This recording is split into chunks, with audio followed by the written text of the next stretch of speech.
வச்சு கண்ணாடியில் விபூதி பூசி சந்தனம் பூசி பணம்லாம் வச்சு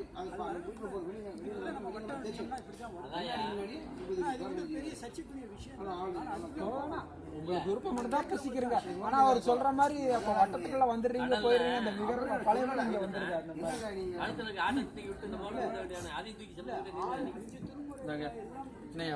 தண்ணி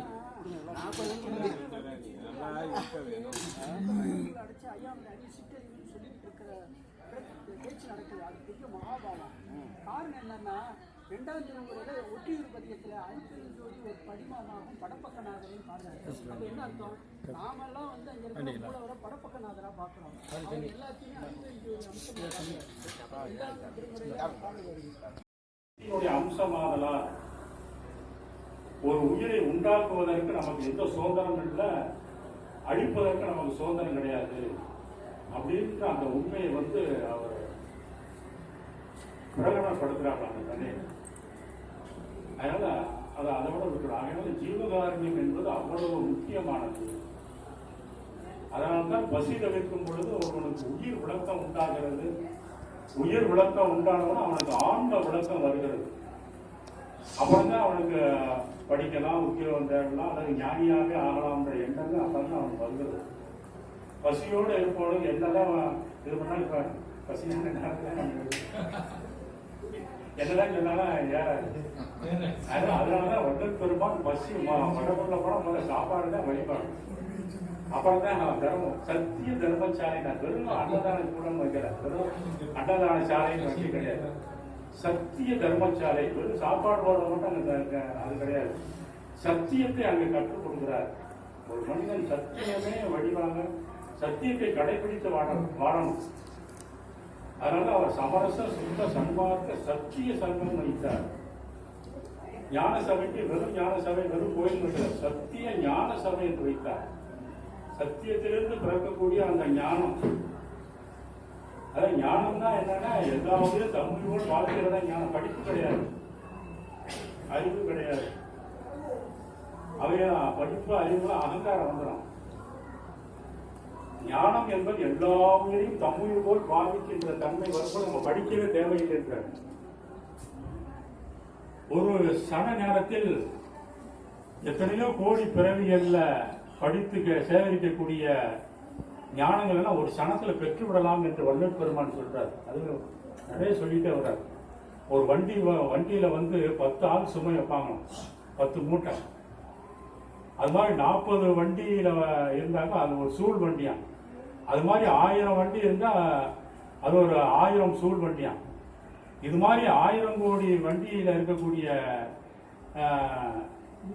கலைஞானங்கள், தத்துவம், வேதம், அது என்னென்ன இருக்கிற அவ்வளவையும் வந்து ஒருவன் வந்து சுத்த சிவ நோக்கத்தால் சனத்தில் உணர்ந்து விட முடியும்ன்றார். அவ்வளவு பாடுபட்டு படிக்க தேவையில்லை என்று சொல்றார். அப்படி அரிய ஆற்றல் நம்மிடத்தில் இருக்கின்றது. அதைத்தான் வள்ளல் பெருமான் நமக்கு அகம் அறியீர் என்று சொல்றார். அகம் அறிந்து கொள்ளுங்கள். அகம் என்பது நம்முடைய உயிருக்கும் இந்த உடம்புக்கும் நம்முடைய உணர்வுக்கும் அறிவாற்றலுக்கும் காரணமாகிய ஒரு அணுசக்தி வெளி. அது நம்ம மனிதனுடைய சிறநெடுத்தளத்தில் இருக்கிறது.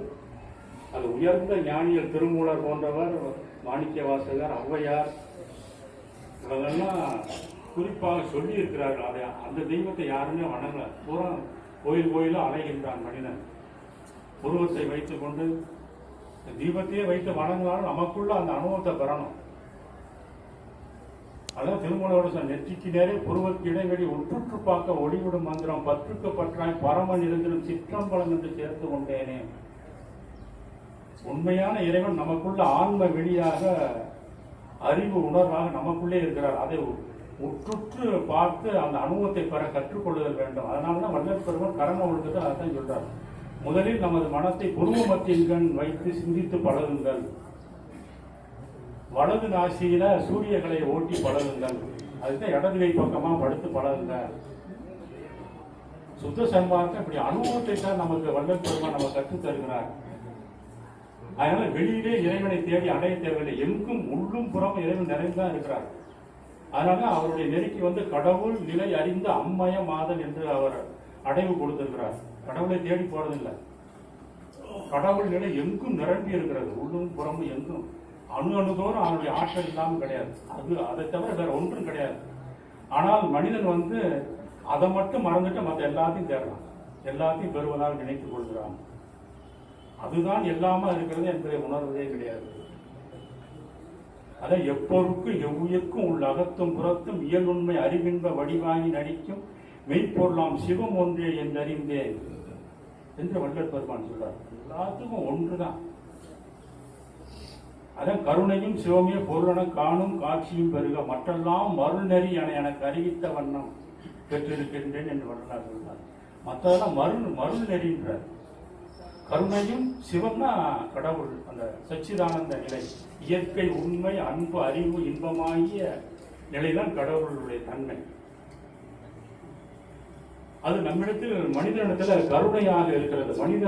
ஒவ்வொரு மனிதனிடத்தில் அந்த ஜீவ தயவு இல்லாம எந்த மனிதனுமே கிடையாது. ஆனால் அவன் அதை வளர்த்துக் கொள்வதில்லை, தெரிந்து வளர்த்துக்கிறது. ஒரு கொலைகாரன் கூட அந்த ஒரு மனிதன் தான் அப்படி நடந்திருப்பான். மற்றபடி தன்னுடைய பிள்ளைகள், தன்னுடைய உறவினர்கள், தன்னுடைய நண்பர்கள் எல்லாருமே அன்பா தான் நடந்து கொள்வான், உதவி செய்வான்.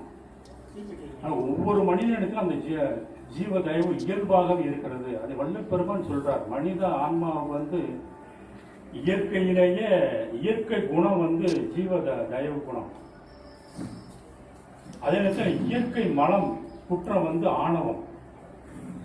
இது ரெண்டு தான் போட்டி போடணும். மனிதத்தை இருக்கக்கூடிய இயற்கை மலம் வந்து இயற்கை குற்றம் வந்து அழுக்கு, அது வந்து ஆணவம். அது வந்து அந்த எல்லா உயிரும் தம்மையும் இதை நினைச்சு விடாம தடுத்துக்கிட்டே இருக்கும். நான் தான் பெரியவன். அதனால கர்ண ஒழுக்கத்துல தன்னை மதியாதிருத்தல், பிறர் குற்றம் விசாரியாதிருத்தல், பிறரை கோபியாதிருத்தல் என்று கர்ண ஒழுக்கத்தில், அதான் மன ஒழுக்கத்தை பற்றி அவர் சொல்றார். இதை கடைபிடிச்சு குரு மத்தியில் மனதை வைத்து சிந்தித்து அந்த ஆத்ம நிலையில் மனிதன் பொருந்திக் கொள்ளுதல் வேண்டும். வள்ளலாருடைய பாடல்கள் பார்த்தீங்கன்னா எல்லா பாடல்களுமே தன்னுடைய குறையை இறைவனுக்கு நம்முடைய நிலையை நமக்கு எடுத்து காட்டுகிறார். வள்ளல் பெருமான் மாதிரி இறங்கி பாடினவர்கள் இந்த உலகத்திலே கிடையாது. யாருமே அருப்பா படிக்கிறது கிடையாது. பெரிய பெரிய தமிழ் அறிஞர்கள் தான் இருக்கிறாங்க. ஆகையினால நாம் ஜீவகாரணியத்தை கடைபிடித்தல் வேண்டும். எல்லா உயிரையும் தம்முயிர் போல் பாவிக்கணும். அப்பதான் நமக்கு அந்த தாழும் குணம் வருன்றது. ஒழுக்கம் நிரம்பி கருணையே வடிவாய் நிற்கும் விசார சங்கல்பம் உண்டானால் தாழும் குணம் வரும். அப்பொழுது திருவருள் சக்தி பதிந்து அருள் அனுபவம் கூடும். இதுதான் சுத்த சன்மார்க்கம். அதனால இந்த மார்க்கத்தை நாம் கடைபிடித்தோமானால் இந்த பிறவிலேயே இந்த தேகத்தை அழியாமை ஆக்கி கொண்டு சுத்த தேகம், பிரணவ தேகம், ஞான தேகம் என்ற 3 தேகங்களை பெற்று வாழலாம். வள்ளல் பெருமான் அப்படிப்பட்ட 3 தேகங்களை பெற்று வாழ்ந்து கொண்டிருக்கிறார். மற்றவர்களை போல உடலை விட்டுட்டு கடவுளோடு கலந்து இல்லாமல் போகவில்லை. கடவுள் மயமாகி வாழ்ந்து கொண்டிருக்கக்கூடிய மனித குல வரலாற்றிலே மனித உயிர்கள் தோன்றி 250 கோடி ஆண்டுகள் ஆகிவிட்டது என்று ஒருவாறு விஞ்ஞானம் சொல்லுகிறது. இந்த 250 கோடி ஆண்டுகள் தான் மனித குலத்தில் முதல் சாகா மனிதன் திருவள்ளுவர் பிரகாச வள்ளல் பெருமான். அவருக்கு தெரிஞ்சுக்கிறாங்க. அவருடைய 6ஆம் திருமுறை பாடல் எல்லா பாடலுமே சிந்திக்கக்கூடிய பாடல்கள். அவை நமக்கு ஆத்ம உணர்ச்சியை கொடுத்து அவர் அனுபவத்தை தரக்கூடிய உணர்வு நிலை அந்த பாடல்களிலே இருக்கின்றது. அதற்கு ஜீவகாரியத்தை கடைபிடித்து பாடும் குணத்தோடு இருந்து நாம் அருள் பெறுவோம் என்று சொல்லி தாய் தந்தையராக எல்லாருமாக விளங்கிக் கொண்டிருப்பது அந்த ஒன்றாகி அருட்பெருஞ்சோதி பதிவான் என்று சொல்லி நிறைவு செய்கின்றேன். தயவு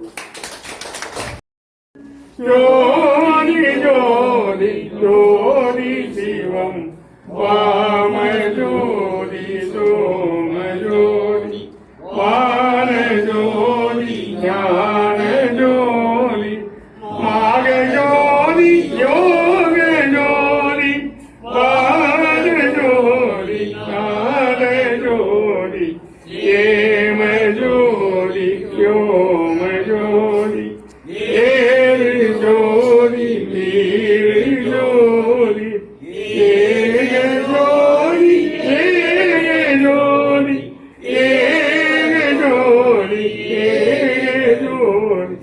ஆதி நீதி ஆடல் நீடு பாதனி பாலியான போதனி வாழ்க வாழ்க நாதனி வாழ்க வாழ்க நாதனி வாழ்க நாதனே வடலூர் வாழ்க வாழ்க அருட்பா வாழ்க திரு அருட்பா வாழ்க எல்லா உயிர்களும் இன்புற்று வாழ்க இன்புற்று வாழ்க உண்ணாவிரதம் உண்ணாவிரதம் உலகமெல்லாம் ஓங்குக உலகமெல்லாம் ஓங்குக எல்லாம் உலகம் எல்லாம் உண்மையில் ஓங்குக உண்மையில் ஓங்குக சமரச சுத்த சமரச சுத்த சன்மார்க்கம் வளர்க சன்மார்க்கம் வளர்க வாழ்க வையமும் வாழ்க வையம் மானமும் மற்றவும் பெயர் சொன்னால் போகுமே பிணி அருட்பெரும் ஜோதி அருட்பெரும் ஜோதி தனிப்பெரும் கருணை அருட்பெரும் ஜோதி. அன்பர்களே, இன்று இந்த குடிலுக்கு வந்து ஓரளவுக்கு பசியையும் அறிந்து பசி இப்படித்தான் இருக்கின்றது என்பதை தெரிந்து இந்த வழிபாட்டில் கலந்து வள்ளல் பெருமானுடைய பெருமைகளை உணர்ந்து நீங்கள் எல்லாம் வாழ்நாளில் வள்ளல் பெருமான் வழியவே பின்பற்ற வேண்டும் என்ற ஒரு எண்ணத்தை மனதில் வைத்து வேண்டிக் கொண்டு நிறைவு செய்வோம். வணக்கம். அருட்பெரும் ஜோதி அருட்பெரும் ஜோதி தனிப்பெரும் கருணை அருட்பெரும் ஜோதி. அருமை.